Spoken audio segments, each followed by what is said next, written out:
que, alors qu'il y en avait besoin. Dans vos rapports avec le Parti communiste, entre la CGT et le Parti communiste, là aussi, votre part? Eh ben, oui, mais ça c'était... moi, j'ai pas eu de conflit, j'ai eu des différends. Mais j'avais une conception assez précise. J'étais tout à fait conscient de la place et du rôle joué par le Parti communiste, du rôle qu'il a joué avant la guerre, pendant la guerre, après la guerre, et autant d'événements forts qui méritent encore aujourd'hui le respect. Mais en même temps, j'ai très vite compris que l'indépendance du syndicalisme était la question fondamentale à partir de laquelle le syndicalisme pouvait se renforcer. Que c'était la condition même indispensable pour que le syndicalisme puisse acquérir toute sa puissance. Et moi, je ne concevais pas ça comme antagonisme avec la place et le rôle du parti. Le parti, il est fait un parti, c'est fait pour accéder au pouvoir, pour gouverner. Un syndicat, c'est pas fait pour ça. Un syndicat, c'est fait pour défendre les intérêts des travailleurs. Et à partir de là, il peut y avoir des points de rencontre et des points de divergence. Ben oui, mais ça, c'est toute l'histoire. Quand j'ai décidé de quitter mes responsabilités au bureau politique du Parti communiste, bon, j'étais bien conscient que, comment dire, ça allait faire du bruit, puisque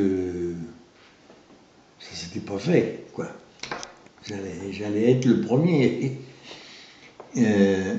Mais en même temps, vraiment, j'étais profondément imprégné de la conviction qu'il fallait le faire. Qu'il fallait le faire pour la CGT et qu'il fallait le faire pour le Parti communiste. Parce que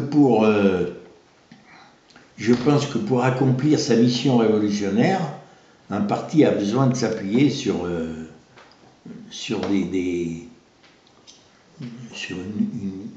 un rassemblement, une foule mobilisée. Et chacun sait très bien que dans le cheminement, l'exercice du pouvoir, un parti est amené à faire des compromis, faire des concessions, faire des compromis, à passer des accords. Et tous les partis qui, lorsqu'ils sont conduits à des choses comme ça, cherchent à obtenir le soutien des syndicats. Et les syndicats, ils n'ont pas ni à juger, ni à soutenir, ni à combattre. Ils ont à défendre les intérêts des salariés, des travailleurs.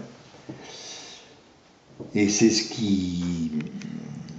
Je pense même d'ailleurs que c'est l'intérêt des partis d'avoir un syndicalisme qui, lui, ne cède pas. Voilà. Il tient... J'ai vécu personnellement un exemple que je peux soumettre à la réflexion. C'est le conflit Citroën et avec le gouvernement de gauche, puisque c'était mon ami Jacques Ralit qui était ministre de l'Emploi. Donc la direction de Citroën décide de procéder à un plan de licenciement de 3000 suppressions d'emplois. Alors il y avait Aulnay, mais il n'y avait pas qu'Aulnay, il y avait Aulnay, il y avait... dès que les choses sont connues, le téléphone sonne. C'était mon ami Ralit qui voulait m'informer de cette chose et qui me dit, mais à ton avis, les gars vont pas se laisser faire? Ah ben je dis, c'est sûr que les gars vont pas se laisser faire. Hein. Bien, le conflit démarre. C'est qu'un conflit dur, difficile, et 15 jours après, Ralit me rappelle en me disant, il faut qu'on se rencontre. Bon, j'y vais le soir, j'ai une bonne nouvelle à t'annoncer. J'ai réussi à obtenir de la direction de Citroën qu'ils descendent de 3000 à 1800 licenciements. Mais pour ça, j'ai besoin que la CGT me soutienne, parce que sinon, ah ben j'ai dit, t'as vraiment frappé à la mauvaise porte. Moi, si tu es parvenu en tant que ministre à faire ramener le plan de 3000 à 1800, je considère que c'est formidable, tu as fait un travail formidable.